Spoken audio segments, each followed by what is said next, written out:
పాకిస్తాన్ని ప్రేమిస్తూ ఉంటారు వీళ్ళందరూ. ఇక్కడ భారతదేశంలోకి వచ్చి మీరు పాకిస్తాన్ని ప్రేమిస్తుంటారు. మొన్న కొంతమంది నాయకులు డిబేట్లో మాట్లాడుతుంటే చూస్తున్నాను. మీరు పాకిస్తాన్ అంత ప్రేమిస్తే దయచేసి పాకిస్తాన్కి వెళ్ళిపోండి. ఇక్కడ ఎందుకు?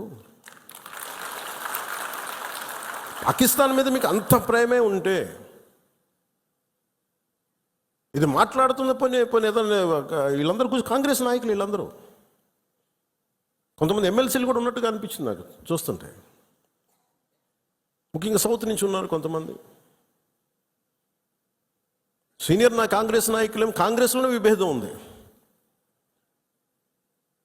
మేము ఇక్కడ మేము వెళ్ళిపోతే మీరు పాకిస్తాన్ని, మీరు భారతదేశంలో దాడి జరిగినప్పుడు భారతదేశానికి నిలబడాలి తప్ప పాకిస్తాన్కి నిలబడతాం మీరు సెక్యులరిజం అంటే అది ఏ ససేమిరా ఎవరు ఒప్పుకోరు. ఇక్కడ ఆ బలం మనం చూపించాలి. మనం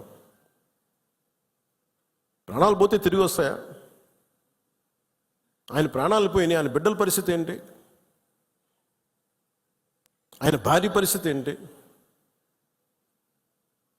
మెరిట్ మీద ఉద్యోగం సంపాదించుకున్న అబ్బాయి ఒకటే కంపెనీలో నిలబడి ఆ మెరిటోరియస్గా ఎదిగినవాడు ఒకటే మాట ఆయన మా మిస్సెస్ మాట్లాడుతూ ఉన్నారు.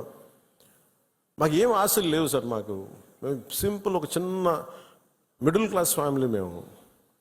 మేము టీవీల్లో కనిపిస్తామని మా కళ్ళలో కూడా ఉన్నాం. కానీ మా దురదృష్టం ఇలా కనిపించాం మేము టీవీలోనే. నా భర్త చనిపోయినప్పుడు ఇలా మేము టీవీలో కనిపించి మా బతుకులు బయటకు వచ్చినాయి. నా భర్త చనిపోయాడు, అది చెప్పుకోవాల్సిన దుస్థితి మాకు వచ్చిందని. వెళ్ళినప్పుడు బిగినింగ్లో ఆవిడ నన్ను ఎంత ఒకలాగా ఒక నిష్ఠూరంగా మాట్లాడారంటే బాధపడుతున్నారు. మిమ్మల్ని అనకూడదని మళ్ళీ అన్నారు. మీరందరూ ఇస్తేనే కదా నమ్మకం. ఇది మోదీ గారి ప్రభుత్వం, ఎన్డీఏ ప్రభుత్వాన్ని కదా మేము భరోసాతో కదా మేము వెళ్ళింది. మేము కాశ్మీరు ఇన్ని కోట్ల మంది వెళ్ళారని మీరు అందరూ చెప్తేనే కదా మేము వెళ్ళాం కాశ్మీరు. మమ్మల్ని ఇలా పెట్టేశారు ఏంటి అనేది ఆవిడ మాట్లాడుతుంటే నాలో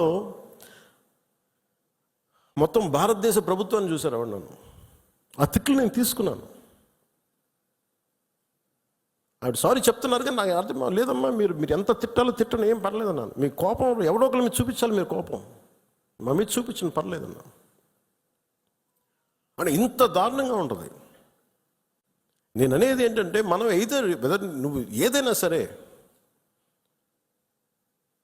మత ప్రాతిపాదికన చంపటం ఇది మటుకు అస్సలు ఏమాత్రం సహించలేదు. అంటే ఎందుకు భారతదేశం చాలా బలమైనది. భారతదేశం మన సెక్యులరిజం చెప్పుకోకర్లా. సెక్యులర్ అనే పదం మనం యాడ్ చేయక్కర్లా. సెక్యులర్ పదం అని యాడ్ చేయకముందు 70s వీఆర్ సెక్యులర్. సెక్యులరిజం అంటే అపీస్మెంట్ కాదు. అది వైట్ వాష్లు చేయకండి తప్పులు చేస్తే. సర్ తన్సే జుదా అని చెప్పి అంటే అట్లాగే తుపాకులతో సర్ తన్సే జుదా చేశారు వాళ్ళు ఉగ్రవాదులు. తల లేదు. పట్టుకుందాం ఆకన్నా ఇలా అంటే తల లేదు అక్కడ. మీరు ఊహించుకోగలరు. అది ఈ మాట్లాడే తల లేదు. ఇంత క్రూరంగా చంపేశారు.